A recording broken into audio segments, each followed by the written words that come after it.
Imagine the following scenario.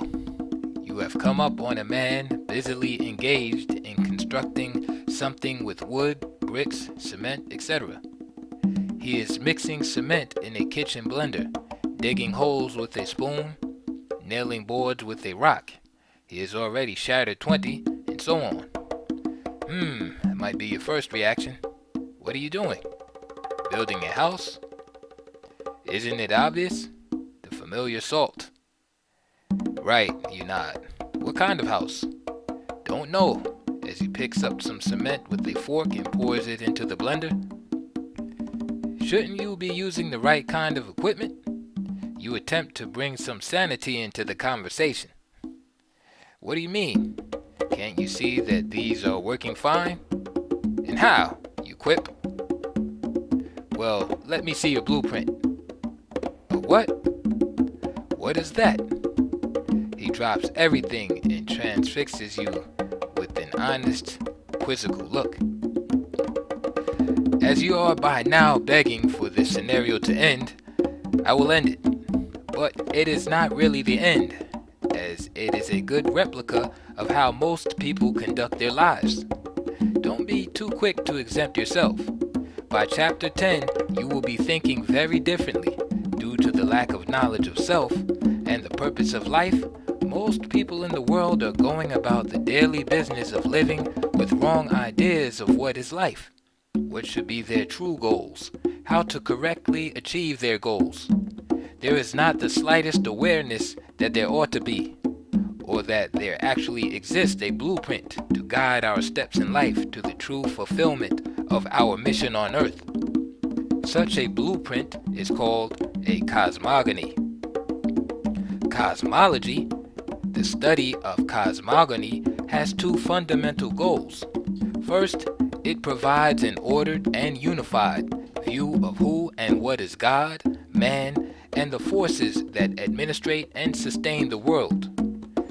No understanding of a subject can take place without an ordered and unified presentation of its whole and parts. Second, cosmology, like all blueprints and maps, provides a framework that guides thinking and action through the vast array of seemingly unrelated life situations to the successful identification and attainment of the goal of living.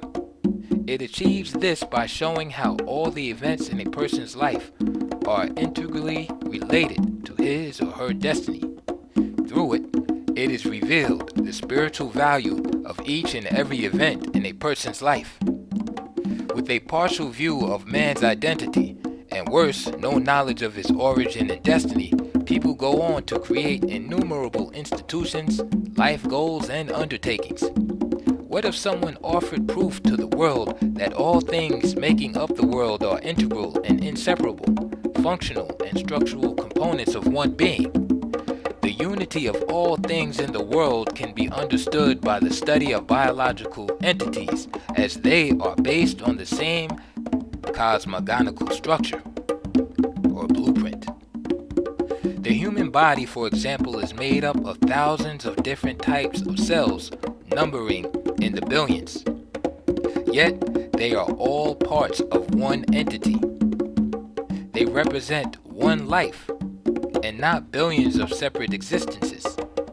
Although each cell has its own individual need, the nourishment that one cell receives doesn't take care of the others.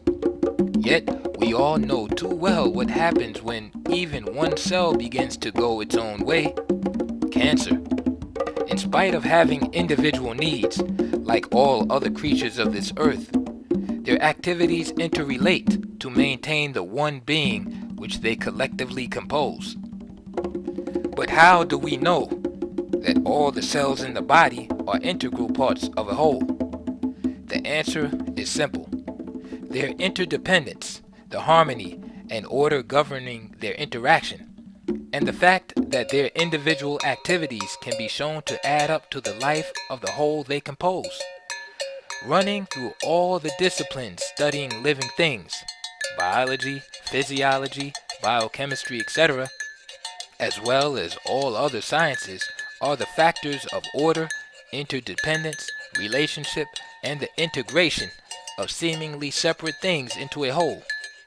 It is most interesting to note that the Western world does not have a fully organized science of the shaping factors of order, harmony, etc.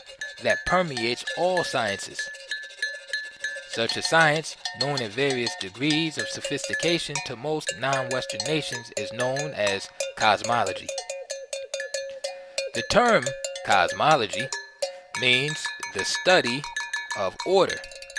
Cosmos from the Greek kos, meaning order. It occurs in such words as kosmetas, an epithet of the Greek god Zeus, meaning the orderer. We also find it in cosmetics and mathematics, from the Greek mathematikos. It is easy to see the relationship of the meaning of the term with the subject treated in mathematics. The term's antonym is chaos. Webster's New World Dictionary, Second College Edition, defines it thus: the disorder of formless matter and infinite space, supposed to have existed before the ordered universe. Synonym: see confusion. Although this fairly common definition establishes its relation to cosmos, it has a major flaw. How can there be disorder and confusion in a formless medium? The text is clear that there are two states: one in which matter is formless, incorrectly equated with disorder, and the other of a later existence in which there is order. Implied is that here matter is formed or ordered. We must go further and note that the term chaos is a very clever coinage. It is composed of, quote, a, the article of indefiniteness, sandwiched into the term kos, chaos. To appreciate this fully, we must realize that indefiniteness denotes the absence of form. All forms are ordered or defined states of substance. Hence, chaos, or formless, undefined matter.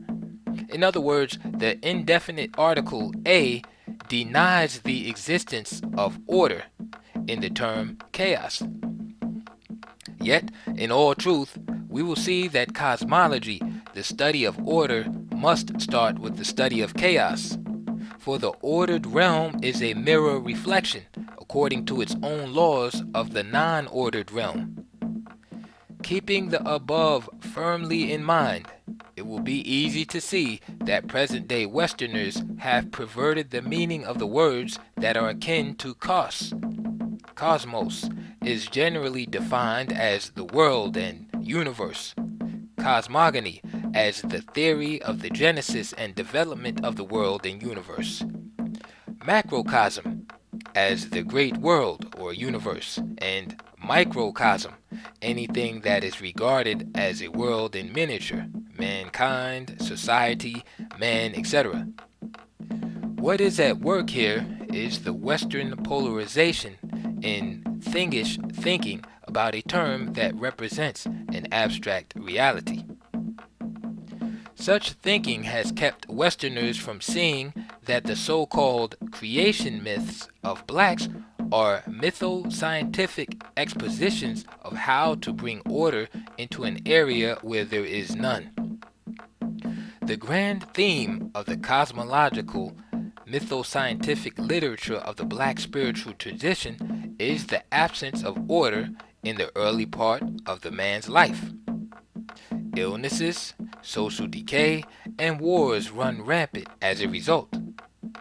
As long as this state exists, prayers, words of power, rituals, science, all measures are of no avail.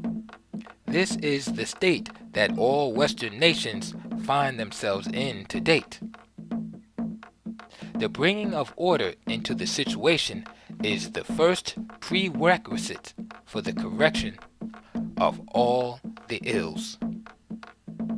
The value of these mytho-scientific expositions resides in their appeal to the right side of the brain, which uses them as means of creating order in all other situations in our life. This is due to its synthetical ability.